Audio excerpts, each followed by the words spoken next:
Nick Taylor from the Harlow Alliance Party. What are the key issues you're standing on for local elections? Well, as we've developed the party over the last couple of years, there's a whole range of issues that people are coming to us about, and that very much depends on where you live in the town.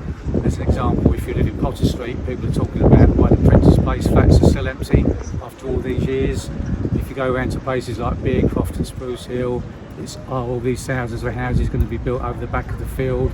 But the most important thing is that we've found on the doorstep is that people are pleased to have a choice.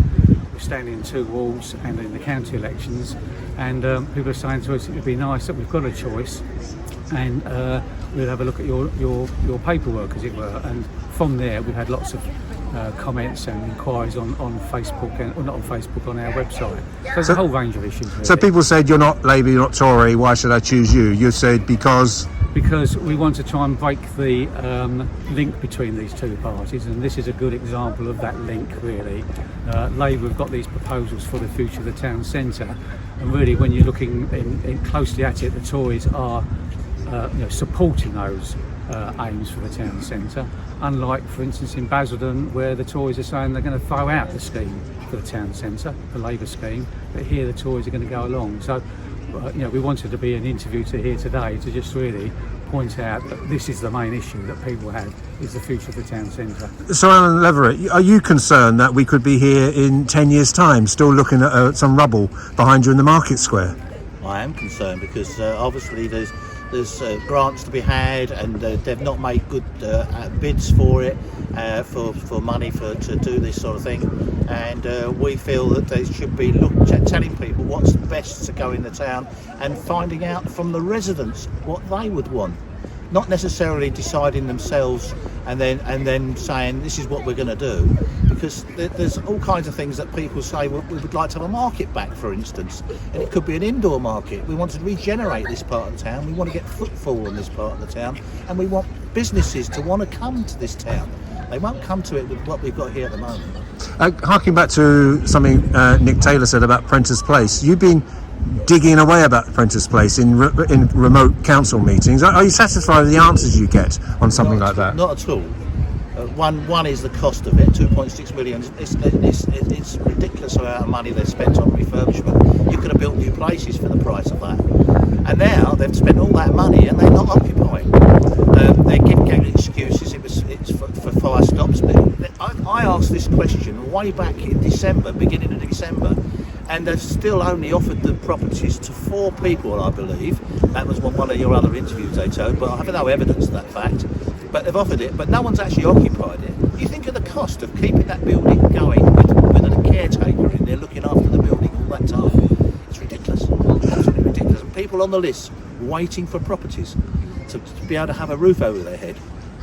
Nick Taylor, regeneration is going on though, isn't it? We get Harlow and Gilston Garden Town, you're seeing Gildon Way, there's proposals, you said, for, there's a science park as part of an economic regeneration. There's lots to be praised. Do you think you don't praise the town enough? Well, far from it. We think Harlow Council doesn't do enough to actually promote the town.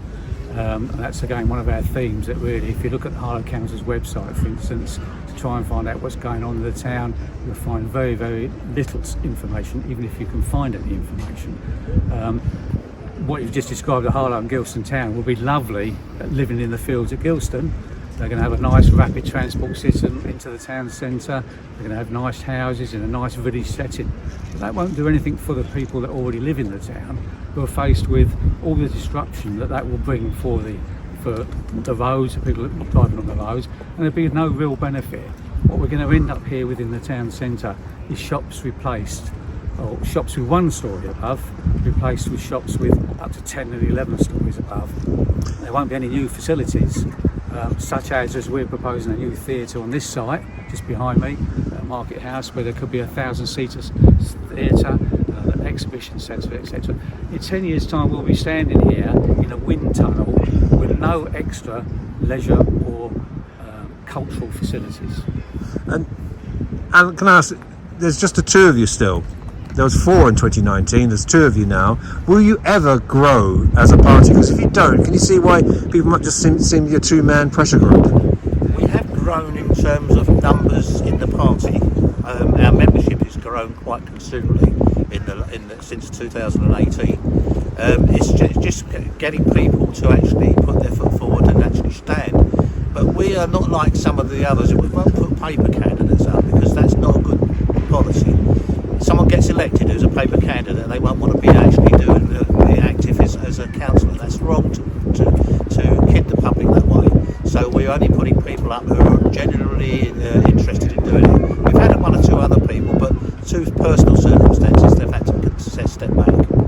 So, just finally, Nick, you've said you're standing in not only local in the 2 wards, you're also standing county council.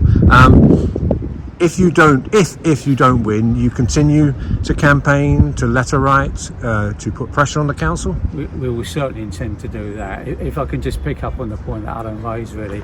In 2019, we held a number of public meetings around the southern and western side of the town. Obviously, with COVID, we couldn't do that across the rest of the town to raise our profile. But if we do get some success this coming time, we will then have further public meetings throughout this coming year, basically, and try and get the word out to a wider audience.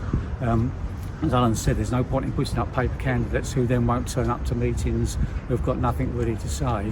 And to be frank, if you look at some of the other interviews, you do wonder how effective they will be if they get into the council chamber. But you're both committed to continue to fight the good fight. We're certainly committed, and if I could say one more thing, I mean, the Residents for You party in Uttersford started off with 3 councillors in 2012. In 2018, they won 27 seats and took control of the council. So from small acorn, large oaks, trees can grow.